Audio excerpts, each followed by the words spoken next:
Assalamualaikum warahmatullahi taala wabarakatuh. Ketemu lagi di channel Indra Edu. Nah, untuk pertemuan kali ini kita akan membahas lagi atau meneruskan materi pendidikan Pancasila kelas 7 SMP MTS Sederajat, yaitu sub D, terkait dengan karakteristik daerah dalam Negara Kesatuan Republik Indonesia. Nah, mengingatkan kembali bahwasanya ada pokok bahasan di bab 3 ini dibagi menjadi sub pembahasannya itu menjadi 5. Nah, untuk yang A sampai dengan C sudah dibuatkan pada video sebelumnya. Untuk pertemuan kali ini kita akan membahas yang sub D, yaitu terkait karakteristik daerah dalam Negara Kesatuan Republik Indonesia. Adapun untuk sub E itu insya Allah akan dibahas pada video selanjutnya. Nah, dari satu daerah ya, kalau kita perhatikan Indonesia itu sangat kaya sekali. Nah, dari satu daerah ke daerah lain itu bisa berbeda-beda, namun selalu ada ciri yang serupa sebagaimana seluruh bangsa ini disatukan oleh bahasa Indonesia. Secara umum, karakteristik atau ciri khas daerah itu dapat dibagi berdasarkan wilayah maupun budayanya. Jadi setiap daerah yang ada di Indonesia itu pasti memiliki karakteristik atau kebudayaan yang berbeda.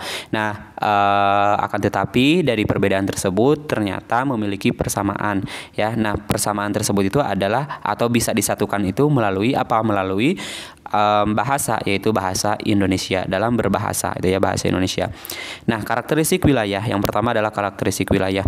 Nah, ciri khas atau karakteristik daerah ya dapat dibagi berdasarkan beberapa ukuran seperti posisi geografisnya, karakteristik lingkungan gitu ya. Terus juga karakteristik pemukiman gitu ya, dan sebagainya. Terhadap wilayah negara-negara lain, hal itu diuraikan sebagai berikut.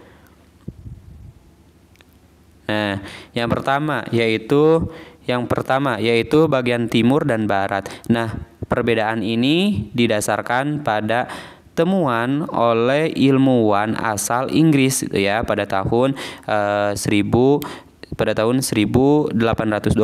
sampai dengan 1913 yang menyebut dataran Indonesia itu terbagi menjadi dua, yaitu wilayah timur dan barat. Nah, untuk wilayah timur seperti Papua, Kepulauan Maluku, terus juga Kepulauan Nusa Tenggara serta Sulawesi zaman dulu menyatu dengan daratan Australia. Nah, sedangkan wilayah barat itu terdiri atas Kalimantan, Jawa, dan Bali, serta Sumatera zaman dulu itu menyatu dengan daratan Asia. Maka jenis hewan di wilayah timur berbeda dengan wilayah barat. Nah, di wilayah timur terdapat jenis hewan seperti burung cendrawasih ya, sedangkan di wilayah barat terdapat jenis hewan seperti orangutan dan juga harimau. Kayak ini gambarnya. Nah, wilayah timur dan barat tersebut memiliki garis batas dan selat Sulawesi yang menanjung ke selatan hingga selat Lombok menjadi seperti garis, maka batas itu disebut juga dengan garis Wallensi. Laut terdalam di Indonesia antara lain terdapat di Selat Makassar yang menjadi bagian dari garis Wallensi tersebut. Oke, yang kedua yaitu darat dan kepulauan. Nah, wilayah Indonesia terdiri dari pulau-pulau baik besar maupun pulau kecil. Nah, di pulau-pulau besar terdapat hamparan yang luas hingga sebagian penduduknya itu bermukim jauh dari pantai. Nah, sebaliknya di pulau-pulau kecil, sebagian besar penduduknya itu bermukim dekat dengan pantai. Pulau-pulau besar di Indonesia adalah seperti Papua, Sulawesi, Kalimantan, Jawa, dan Sumatera. Nah, yang berikutnya yaitu karakteristik wilayah. Nah, karakteristik wilayah yang ketiga itu yaitu perkotaan dan juga perdesaan. Nah, berdasarkan kepadatan penduduk ya serta jenis aktivitas kegiatannya, karakteristik daerah di Indonesia itu dapat dikelompokkan menjadi perkotaan dan juga perdesaan. Nah, wilayah yang padat penduduk dan banyak kegiatan industri bisa dikelompokkan menjadi wilayah perkotaan. Sementara itu sebaliknya, Dengan penduduk wilayah dengan penduduk yang kurang padat serta banyak kegiatan pertaniannya disebut juga dengan daerah pedesaan. Nah, secara administrasi daerah ada yang dimasukkan sebagai daerah tingkat 1 yaitu provinsi, dan di bawahnya daerah tingkat 2 yaitu daerah tingkat 2 yang lebih banyak berupa perkotaan disebut kota, sedangkan daerah tingkat 2 yang lebih banyak berupa pedesaan disebut kabupaten. Nah, yang berikutnya yaitu terkait dengan karakteristik wilayah, daerah terpencil dan juga daerah terluar. Tadi ada perkotaan dan perdesaan, terus juga yang sekarang adalah daerah terpencil dan juga daerah terluar.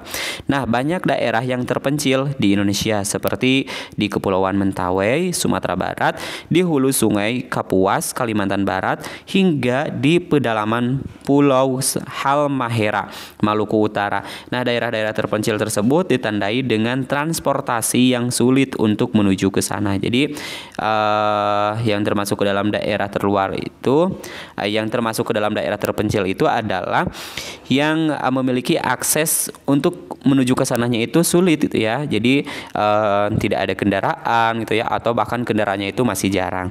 Oke, sedangkan daerah terluar, di mana daerah terluar itu ditandai dengan kedekatan lokasinya ya. Ini gambarnya. Kedekatan lokasinya dengan perbatasan terhadap negara lain.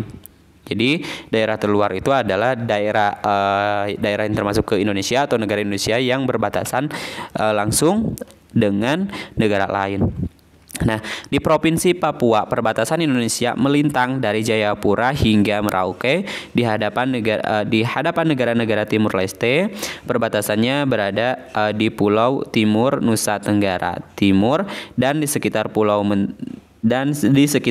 Witter, Maluku. Sedangkan di Kalimantan daerah perbatasan di sepanjang garis utara, Kalimantan Barat dan Kalimantan Utara yang menghadap Malaysia.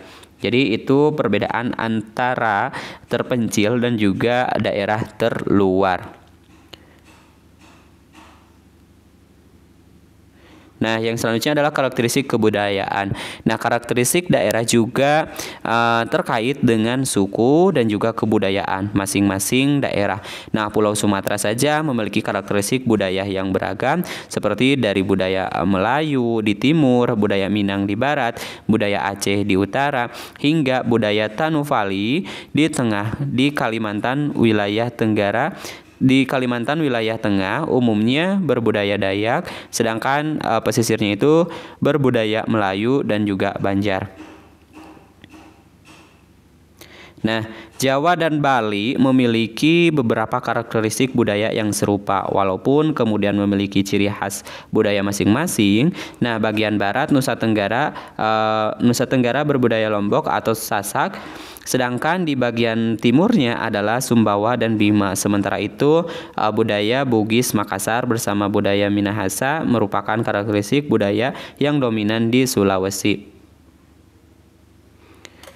Nah, ini adalah gambar di mana gambar daerah Maluku hingga daerah pantai Papua memiliki banyak kesamaan budaya. Di antaranya adalah lewat tradisi makanan yang dari sagu dan ikan laut. Nah, di daerah pegunungan Papua yang terdiri atas lebih dari 100 suku berbeda memiliki karakteristik budaya tersendiri seperti budaya bakar batu dan sebagainya. Sedangkan daerah Nusa Tenggara Timur memiliki karakteristik serupa dengan daerah-daerah di Timur Leste. Oke, untuk pertemuan kali ini dicukupkan sampai di sini terlebih dahulu, dan insya Allah nanti dibuatkan video pembelajaran selanjutnya. Kami akhiri. Assalamualaikum warahmatullahi wabarakatuh.